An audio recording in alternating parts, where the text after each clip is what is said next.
You got her? Okay. Let's come to order. I'd like to welcome each one of you here this afternoon. This is a workshop, a local restore committee. Mr. Mike Flint, are you ready? Yes, sir. Yes, sir. First off, I'd like to thank the commissioners. I know this is a busy season with the budget in preparation and all the other demands on your time. So I do appreciate you allowing us to do a workshop here to address a concern that came up in our local Restore Act Committee meeting. What we're going to do today is share some information. I think some of it is new information. We know that the basics have been covered in front of you plenty of times before. And then we're going to discuss the new Department of Treasury regulations for the Restore Act, specifically for the direct component, the pot number 1 component. And then I'm going to make a request at the, based on a vote of our committee, that you consider hiring professional help to work with the Restore Act. Okay? And any questions, please interrupt either Dr. Lewis or myself. And we're going to start with a presentation by Dr. Rod Lewis, who is the director of the Haas Center. He's well educated, as you might guess, Alabama and FSU for his doctorate. He's spent some time in the private sector, and now he is the director for the Haas Center. And Dr. Lewis? Thank you, sir. This was a presentation that I did for the Restore Committee, and thank you for having me today. And I'm going to try to walk through some of this because I'm sure some of it you've seen before and some of it you may not have. But feel free at any point to engage me, interrupt me, ask questions, whatever we need to do to move the process along. But thank you for having me today. Wrong way. Sorry about that. I'll figure out how to use this thing before the presentation's over.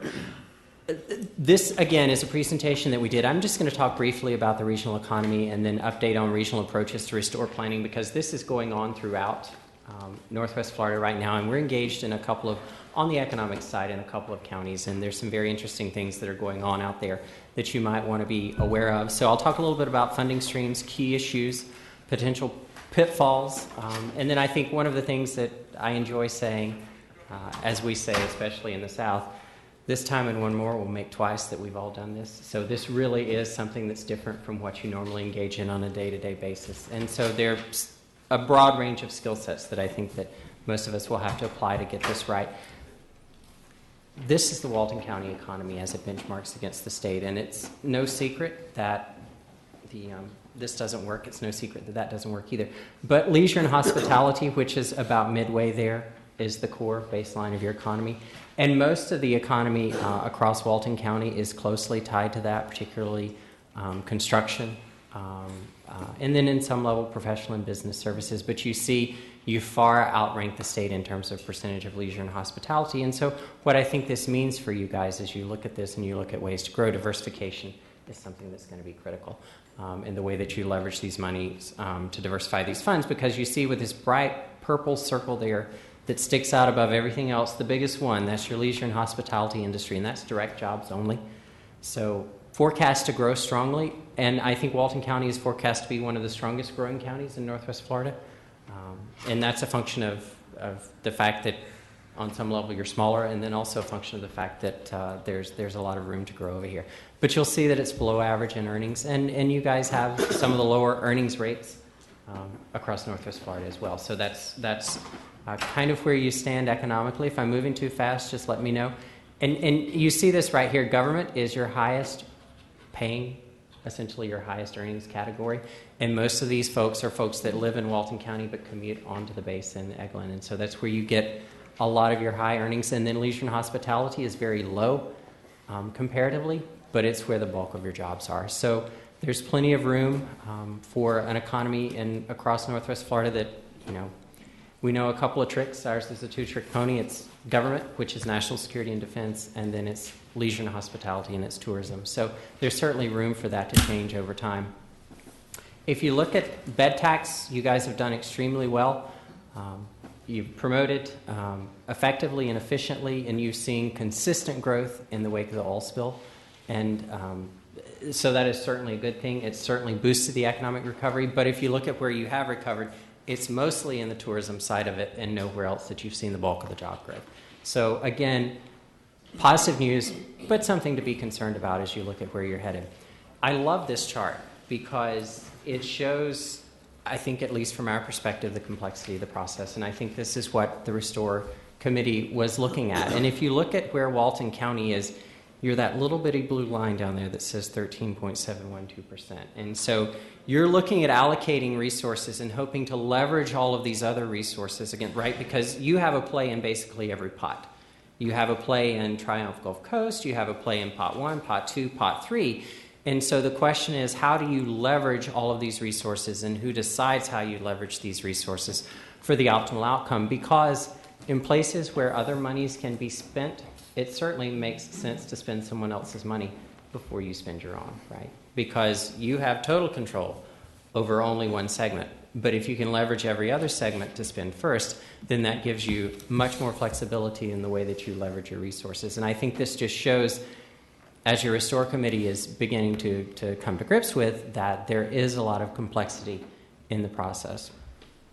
So this is just, the range potentially of the funding that's going to flow through. I'm sure you've seen this before, between about $26 million if there's due diligence and about $101 million if there's gross negligence. So that is a pretty broad range. It's not, there's 75 or so million dollars in play between those two numbers. And so from a planning perspective, that means that as you think this through and as you look towards the future and what you're going to be planning for, it's the depth and breadth on the one side at 101 million is much greater than the depth and breadth on the other side. Pot 1 fundable projects, yes, sir. I'm sure that you're well aware of this. The 10 items you got listed there, where did they come from? This comes straight out of the Restore Act. So these are the places where you can spend your cash. And this was reaffirmed in the Treasury guidelines that came out today. And if you look, it's everything from restoration, mitigation, implementation, workforce development, job creation, infrastructure projects, coastal flood protection, planning assistance, which is hiring consultants. So that is part and parcel of what's funded there, and then administrative costs. And I think that's important for you guys to know. And I don't know if you've heard this, but we're encouraging every county that we work with closely document all of your expenditures as you walk through this process, because there is a good chance that you will get every nickel of that back on the internal administrative side, which is where that 3% of the final funds is headed. So the government is imposing this bureaucracy as it laid out in the Treasury guidelines upon you, but they're giving you some flexibility out of this funding stream to compensate you for that. And then planning assistance, of course, is reimbursable as well. And I think that will be much more evident in the counties across the region that there's some room for that to boost. So this just lays out the overlap in funding across the various mechanisms. So you have, for example, restoration and protection can be supported by NRDA, NIFWIF, Pot 1, Pot 2, Pot 3. And so this drives back the place where you have control, where the county commission has total control, is Pot 1. If you have a restoration and protection item up that you need to see funded, why not compete for Pot 2 and Pot 3 funds before you decide to spend the funds that you have total control over? So, and there are plenty of places down, for example, Pot 1 and Pot 3 overlap completely. So you have a play in Pot 3 before you necessarily need to spend Pot 1. And I think as you lay out your plan, you need to be cognizant of that. And that's certainly something that we talked to your committee about extensively. And then you also have Triumph Gulf Coast on the backside, which I think is going to be one of the most innovative things that we see come out of this. And it will focus on workforce development, job creation, infrastructure, economic and ecological, and then economic and community resilience. And those are the three places there where you can leverage those funds down the road. And so this is kind of thoughts from across the region and how people are benchmarking and what they're looking at. And to some extent, you guys are doing some of these and not others, but we want to toss this out there as ideas. Leverage all funding streams. I can't stress that enough. It's not, don't put on your blinders and focus solely on Pot 1, because there's other money out there that you need to be looking at for these projects. On the economic side, diversification is important.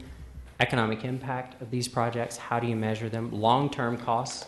So if you decide to fund a project that's only $1 million up front, but it's going to cost you $1 million a year for 40 years to sustain it, that may change the way that you look at that investment from a Pot 1 perspective. And so that's something that you need to be aware of and that you need to measure over time. Return on investment, that's really the only way to determine how these funds are best spent, because you can have someone come in and ask for $1 million and they can conserve 1,000 acres, and someone comes in and says, I need $1 million to conserve 5,000 acres. And if you just look at on the one side of it and you don't match one against the other, you won't necessarily know what the return on investment there is. And so that's one that I always encourage folks to look at. I think it's also going to be important for you to develop consistent formulae for ranking projects on these key dimensions, whatever you choose, because there is always the chance that you can have a challenge to a decision that you've made on the backside. And if you have a very scientific and formulaic approach in the beginning where everyone knows that there's a level playing field and how these projects are going to be specifically graded and the criteria upon which they're going to be ranked, I think you set yourself up much better on the backside for not having those sorts of challenges, because it just makes a lot of sense, because there's nothing that says that this can't come back to bite you in court someday.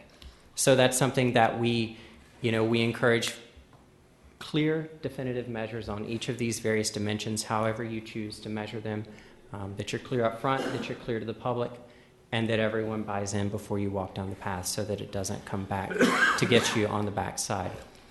Ambitious agenda versus conservative agenda. Really, you need to be thinking about two plans of action, depending upon where the money goes and where the findings come down. So depending upon whether you get 25 or so million or whether you get 100 or so million, because that really makes a difference on how this flows. Regional timing concerns. When does the money flow? We know that you'll be getting some money up front, roughly I think it's 6 million based on the initial settlement, and then the rest of it will flow after that. We don't yet know when that money will come. How to pay for upfront costs. Every county is concerned about this because you don't want this coming out of your budget. And the good news is that it really shouldn't. It should not come out of your budget. You have 3% allowable on the administrative side to support your staff in-house. And then if you decide to go for outside planning, as he suggested, you certainly can pay for planning costs out of that as well. So there's not out of the 3%, but out of the backside. Auditing and accountability, I think as the Fed suggested this morning, there's going to be a pretty long tail on this over time. So the framework that you implement, and in terms of auditing and accountability rules, it's not going to end when you disperse that last dollar, right? There's going to be monitoring over time that you're setting yourself up for. So you certainly need to be cognizant of that and preparing an implementation plan for Treasury. The plan that you submit will need to be detailed. Each project will have to have measurable goals and deliverables. It will have to be submitted to Treasury for approval. You'll have to meet some environmental benchmarks for those environmental projects that you lay out. Certainly you'll have to have technical expertise to be able to present that sort of plan to the Treasury in an acceptable manner. That was clear from the guidelines this morning, and or as I read them again this morning, and it's also clear that there's more to come on that front, because they say in several places in the 60 or so page document that they submitted that in this grant process, and it's going to essentially be a federal grant process for you guys and for Walton County, you will be treated essentially like a state. You are a separate contracting entity with the federal government in receipt of funds in a grants type process. And so that's going to define the way that your auditing and accountability rules work will look much like a federal grants process, at least I think, coming down the pipe. So unlike other states that did not choose to set this up the way that Florida did, where the state takes that burden on them, for the 8 disproportionately affected counties in particular, all of that burden is going to come to you guys on the auditing and accountability side. And I think that's becoming more clear in the guidelines. And then just last, don't forget that there are 8 other counties in Northwest Florida. There are counties in Alabama that are doing this. And to the extent that you guys can leverage funds across county lines and leverage funds for regional projects and leverage those projects against other pots of money, definitely do it. I mean, don't just think about Walton County, because there could be projects that you can cooperate with on counties to the east and the west that give you a much bigger bang for the buck with a much smaller investment if you go regionally and go cooperatively. So that was a run through. He asked me to take about 10 or so minutes to do that. I wanted to give you some of our ideas, and I'll take any questions that you guys might have. Any questions? I think one of the things that we talked about in that council meeting that we were in, and y'all kind of tell us about what some other counties are doing, how they're setting things up, and if they're hiring a consultant, what type of firms are they hiring? Is there a scope of services out there that everybody's using? And how do you all come into play in that equation? There have been 2 counties in the 4-county region that have gone out thus far for consulting firms. And one is Santa Rosa County and the other is Okaloosa County. And so we are partners on both of those projects, and they were roughly the same size and magnitude. There wasn't a standard scope of services or standard agreement. It was sort of tailored over time to the particular needs of the county. And so that is the way that they're going. Escambia County has not. They decided that they would go it alone. They are now revisiting that decision, and I expect to see something come out from Escambia County very soon, because as their Restore Committee is walking through this, they're beginning to think, well, this is a little more complex than we initially thought it was going to be, and then the next step was, this is a heck of a lot more complex than we initially thought it was going to be, and so therefore we really need somebody with some experience. And the teams that have to approach this have to be multidisciplinary by nature. So you really need someone with a firm grasp on economics, and that's typically where we step in. And then you need someone with a firm grasp on the environmental and engineering side. And so those two pieces have to flow together. And then you need someone with strong experience, I think, with the federal grants process. And that is something that, we certainly have in our house at the university, and then a lot of large firms have that in-house as well. But that's kind of the overarching goal, and so that's where it stands. But I expect, all four, and Bay County is a little far to drive, so that would not be, I don't know as much about the process that they're doing down there because I haven't been as engaged, but that's my core suspicion, yeah. And I guess, what kind of services are these consultants providing?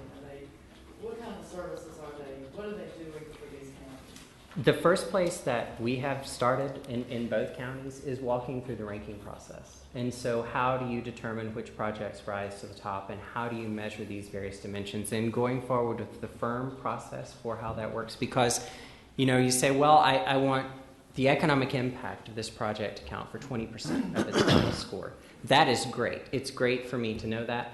How do you measure that, right? How do you measure that consistently across every project? Is it totally about jobs? Is it about the impact on GDP? Is it about output? Is it about sales? Is it core return on investment? So per dollar invested, how many dollars? Is it fiscal impacts? Is it some combination of all those? And then how do you apply that exact same metric to each project? And so that is where it all stands right now. And then the next stage will be to open an application process that is consistent for every project that comes in, and have those flow in. Yeah, that was my next question. The applications, have they come up with an application format and what they're going to ask? Are they still working? It is still in process, and it's interesting. Santa Rosa County opened up and said, give us some core descriptions of what everyone's thinking in the community, and then they've decided that to backtrack, I wouldn't say backtrack, but to step back and say to everyone who wants to propose, once these criteria are set, you're going to have to reapply. And so they took the ideas that came in first, and they said, well, does this apply to Pot 2? Does this apply to Pot 3? Can we get you in that stream? Okaloosa County has decided that they're going to set their ranking criteria first, and then they'll open everything up to the general public to apply. So it's a different, and there's nothing that the feds have said or anyone has said that you have to do it this way. And there's certainly nothing in the guidelines yet that say that either. But I think defensibility is the key. Yeah, it sounds like, I think that's all I have. I may have one other question, but. All right. Well, the draft document did come out, I believe, last Thursday, Friday, and, we have 60 days. The counties do, everybody has, and anybody here, I go to West Palm I meet again next Wednesday. So if y'all got comments you want me to take to the consortium, I'd appreciate if you get them to me. So, because I'll be leaving here on Tuesday and the meeting's on Wednesday. And I definitely... but they're draft at this point, Yeah, and I definitely think it's a good idea for there, at least to me, there were some areas where I think that the draft would benefit for some clarification of terms and expectations and things like that. So, there's still some... I know what my question was.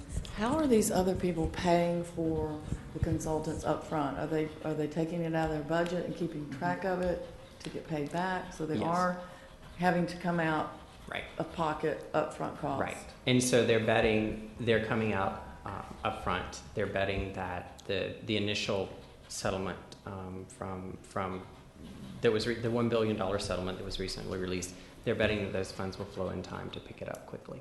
So that's the initial thing. But there's nothing now to cut with the other side of the knife, that there's nothing that says that what you've expended at that point they'll reimburse. That's right. We still don't know that, whether or not they actually are going to reimburse us. Right. There is no. Yes, but the feds have not. They haven't said anything. Okay. What would be the typical cost for something like that? Both counties that have gone out so far have come in the 140 range, I think. 140K. Mm-hmm. And it's for 12 to 18 months. So it's for the engagement of the process. Yeah. Any other questions? Okay. Any public comment? Well, hi, Stephen Webster. So, come to the podium, sir.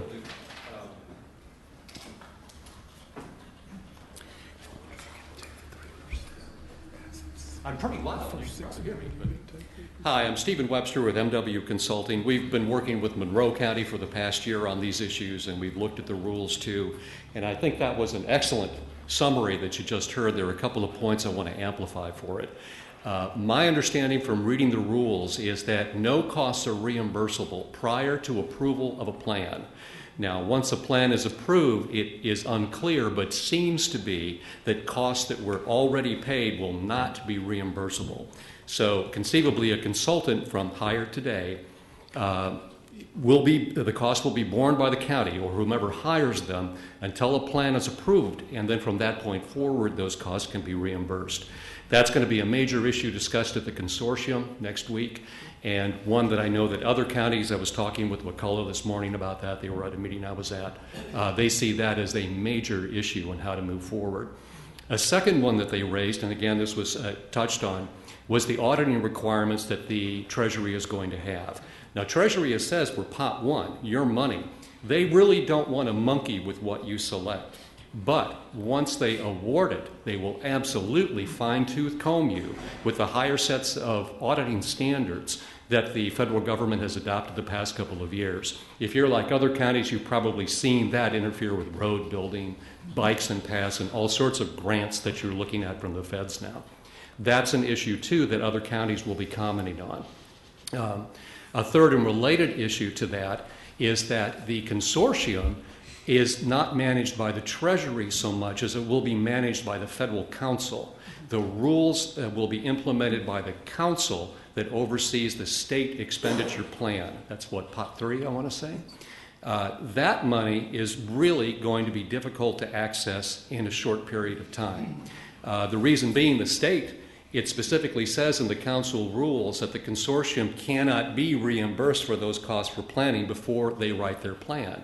As the Commissioner Commander knows, they're looking at a six-figure cost to develop that plan at the consortium level. They don't know how they're going to do it. They did ask, and I believe you can verify this, the governor's office, perhaps for some legislative assistance, and they were turned down flat, but I think that will be rediscussed again. So the consortium plan, looking for money from it, could be a long time out. Additionally, the council will write its own regulations, but they have a higher threshold for plan approval than either the state plan or the county plans. So if you're looking to get things done quickly, while it is good to use other people's money, the money that you have will be the first money that's available. Anyway, I just thought you'd benefit from a little additional insight. If you have any questions, be happy to answer them. He's Thank right you. on. Mm-hmm. There's one other thing, I don't know whether you're all aware or not. We have, we first started working with Okaloosa County on watershed projects. That's kind of like spread, and now we're working with Bay County, even Washington and Holmes, even though they're not on the Gulf, they're in the watershed, and has actually the 8 counties now together are trying to work on a watershed plan together, because we think that will give us strength for Pot 3 if we all look at the watershed, which is, and try to solve the problems of the watershed together as combined counties, united counties. We think we have a better chance of getting some of that council money.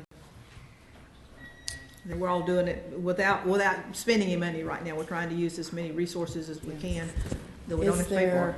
Is there one person that's kind of pulling that all together? There are a number of people. Daryl Boudreau with the Nature Conservancy, and I can't think of the lady's name, I never can, that's with him. Billy McKee from our department is working with them. Mm-hmm. But they haven't hired a staff person to kind of, okay. Because there again, we don't know we can get any money back. It's pretty clear we're not going to get anything we spend up until this point. We're not going to, being reimbursed. So that's the tough part. Anyone else? What I understand, there's debate about that. There's some people who say, keep track of it because there is a distinct opportunity. And I think we should keep track of it just in case. Oh, but, yeah. And I don't know, there's still some part of me that says, in the end, they may pull it to the federal government and I don't know, there's something itching back here that says, you know, there's money out there and the federal government may want their hands on it, you know. Well, our president doesn't run again, he's termed out, so. Anyone else?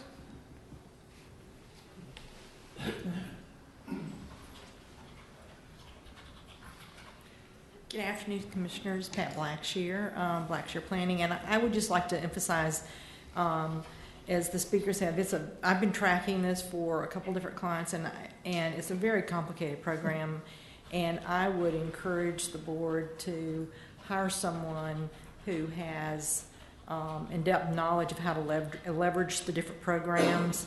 I've really been impressed with what I've seen the Haas Center setting up for Oklahooma County and Santa Rosa County, and I think that you're going to really need that kind of knowledge and expertise.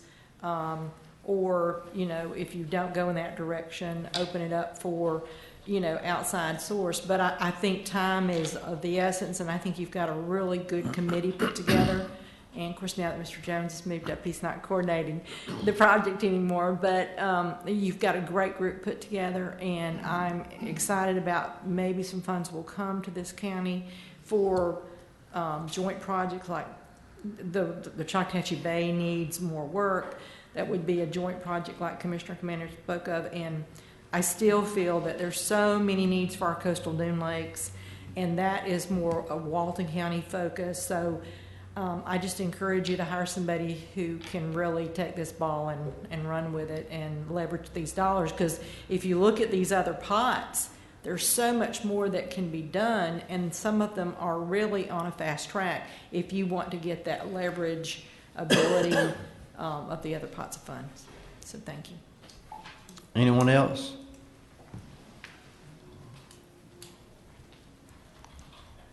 Good afternoon, Commissioners. Tim Pauls. I'm on the Restore Committee, and I've made every meeting. I just wanted to express to you how complex the whole process is from what I've seen in the time I've been involved with it, and how important it is that you would really consider having an expert who's living and breathing and eating this stuff and way you have to work through the whole charts. This is an exceptional opportunity for Walton County to see things get done that perhaps will never happen again in all of our lifetimes.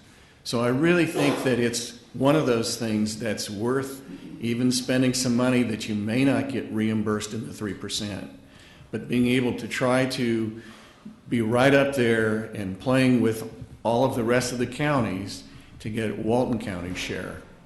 Thanks. Thank you. Anyone else? Well, thank you for listening to the presentation this afternoon, and thanks for the comments from the group. I just wanted to share briefly with you how we got to this point. Our committee has been meeting. We've got a subcommittee looking at our application process that has to be pending until we get the Department of Treasury application process that we can mesh with. And at our last regular meeting, we started looking at how are we going to actually rack and stack all of these applications that we anticipate. And we looked at the method that the watershed group has come up with, where they take certain criteria and give them weighted values. We looked at that method at the meeting, and these guys are smarter than me. They came up with some ideas that were very useful. And what I had proposed originally was just too simple to actually work. So as a result of our looking at what we are being asked to do and the complexity of it, we decided that perhaps we need some help. You know, as it's been pointed out, the process is unique, and the upfront is where you're going to make it or break it. It is unfortunate that the funding issue is unclear at this time, but nonetheless, if you don't want to waste the money in between here and then, going off in different directions and having to be redirected, if you want to do it right the first time, we really do need some help. And one of our members made the motion that we ask you to consider hiring a consultant, ask you to consider issuing a request for proposal for helping our Restore Act committee and the county's effort. And that's where we are today. And if you have any questions, I'd be delighted to answer them if I can. Any questions? We certainly appreciate the job the committee has done and the work that's been put in it, and we appreciate the work y'all have done.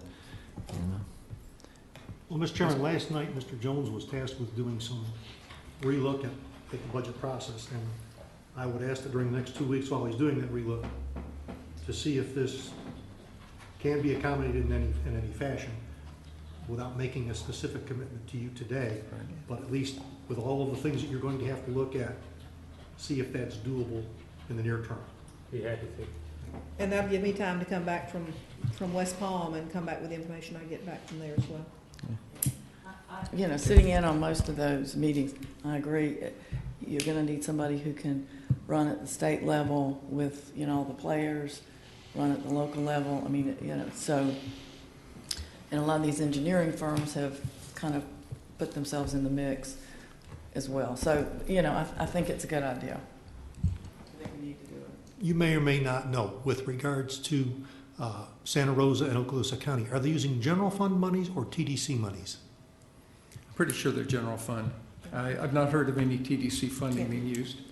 It's general fund? General fund, right. Is there an opportunity because of the impact that created this process on the beaches, which are essentially under the TDC umbrella, to perhaps capitalize using some TDC monies or all TDC monies to help fund this expertise?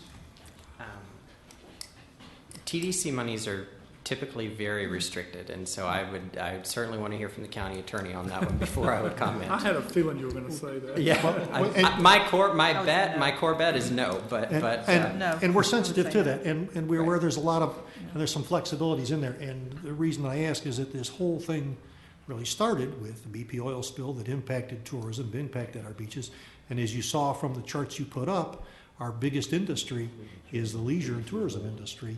And whether it requires a legislative finding or not, but Mr. Davis, and maybe you can get with the TDC attorney and talk to see if there's an opportunity there, so that as we look at what's available over the next 2 weeks, that we can come to a determination. Yeah, who is the chairman of the TDC board?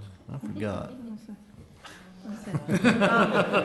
You know, I know when we were looking, Bill, at the bike paths and whether or not we could, you know, that is a direct, we can correlate the tourists use the bike path. You know, I would love to use TDC money, God only knows. But, you know, we're talking about the watershed, we're talking about cleaning up the bay, we're talking about economic things, which I don't think you can correlate to necessarily to tourists. Many of the things that are on the fundable projects fall within the parameters of where TDC operates. Yeah. And all I'm asking for is just an opportunity to possibly come up with an available funding source that, instead of the general fund, which is struggling right now, that has the capability of perhaps funding some or. And Commissioner, we had a Florida Association of County Attorneys conference call, I think it was last week, and this very issue came up. And there's going to be a number of requests for clarification, both from the Treasury rules and from the Attorney General regarding that exact issue, and we're joining those. So we'll have some direction. And my suspicion is going to be, or my suspicion is that the answer is going to be the same as it always is. If you can provide us verifiable data that whatever you are improving is directly related to your advertising efforts for tourism, then it'll be justifiable, but it's going to have to be hard data. I suspect that's where they're headed, but that's percolating through. So yes, sir, we'll keep pushing on that issue as well. Yeah, let me ask admin too, y'all probably know. Are our federal lobbyists and our state lobbyists, are they plugged into this yet, or will they be, or how can we use them to? I think to the degree they have the ability and capability to be, they are. Yeah. I don't think it's either of them's greatest focus, but I know that our state lobbyist has helped us on the NIFWIP projects we submitted. When we took our last trip to Washington, we met with Senator Nelson, and he specifically addressed the fact that he has been in direct contact with Attorney General Holder, urging him to move this process along and get the money to the the impacted states and the impacted counties. So our lobbyists in Washington facilitated that meeting with him, and he is committed to helping the Panhandle counties get their money. It seems to me that with all the counties involved, and a lot of them rural counties and a lot of them small counties, that between a coalition of people, that we could go to the state and ask the state to set up some kind of money account where these counties could draw against, and then it would be paid back, and let them have the state take the risk rather than the small counties. Because the state's probably going to end up with some money. You can believe that. So my thinking is, we're all in the same boat, kind of. So why can't we all go to the state as a coalition of counties and say, we're going to need some upfront money. Otherwise, we're going to be, it's really going to hurt our economy. And I'm sure Wakulla and all these other small counties the same. Go to the state and say, look, we want a fund set up that we can upfront these costs. Kind of like a bank, like a loan. Something like that, and then when the money comes in, the state is paid back and not us. You want me to bring that up next week? Please do, yes, if you would. Mm-hmm. Yeah, I think. Doesn't hurt to ask. Because apparently that's one of the That's one of the big issues, yeah. And if you're a big county and you have a lot of extra funds, which I don't know if that's the case anywhere. I don't think any of them have. But, you can hire a top gun and send that person in there and end up with.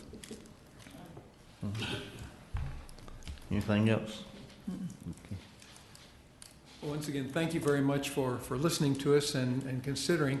And if I could try to summarize where we are, we're going to be looking at the possibility of TDC funding, looking for an Attorney General's opinion. We're going to be... Well, I'm not sure we'll go that far, because sometimes you get an answer you don't want. So we're exploring other particular ways of doing that. Okay. And as we go forward with the other counties, we're going to be looking for some way to get small county assistance for this upfront expense for implementing the Restore Act projects. Yes, Is sir. that everything? When's your next meeting? We have a meeting the 19th of September, I think it is. No. No, I No, was we- just asking when the next meeting was. Yeah, 19th. We call that just to recap what happens here today and decide where we're going from there. But we will keep in touch. I think the consensus is, and I might be speaking to Out of term, but the consensus is that we definitely need to look at it, and if we can pull it off, I think we would agree. Is that kind of the? We may have to Yeah. get creative. We'll have to Yeah. we'll have to get creative. Yes. Thank you. Thank you very much. Appreciate it. Thank you, committee, for Tim Pauls, thank you very much for meeting every meeting. Yes. Mr. Jones? Mr. Chairman, based on Commissioner Meadows' comments and the fact that Commissioner Commander is going to the consortium meeting, if the board would like, we can draft a resolution for the chairman's signature for her to take. But if something you want to do, we'll take action during our regular meeting, and we'll just have to draft you have to trust us to draft the resolution that.